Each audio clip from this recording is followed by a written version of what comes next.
আসসালামু আলাইকুম। আমি আন্তরিকভাবে দুঃখিত এই কারণেই, কাজেই আমার মুখে মাস্ক থাকার কারণে হয়তোবা আমার কথার বলছি আপনারা হয়তোবা বুঝতে পারছেন না। আজকে আপনাদের সাথে শেয়ার করতে যাচ্ছি সুন্দর একটি কুয়াশাচ্ছন্ন শীতের সকাল। নিজের ব্যক্তিগত কিছু কাজের জন্য রেল স্টেশনে যাওয়ার সময় ঘন কুয়াশার মধ্যে রেল লাইনের রেলগাড়ি যাওয়ার দৃশ্যটা তুলে ধরলাম আপনাদের মাঝে। যদি ভালো লাগে অবশ্যই লাইক, কমেন্ট এবং শেয়ার করতে ভুলবেন না।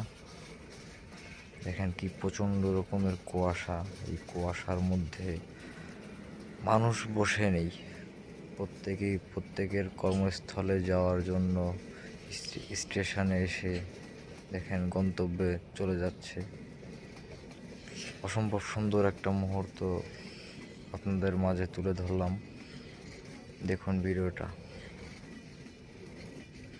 কুয়াশায় চোখে কিছুই দেখা যাচ্ছে না, তবুও কারোরই কাজ থেমে নেই। দেখুন, কিছু দূর যাওয়ার পর রেলগাড়ি আর চোখে দেখা যাচ্ছে না।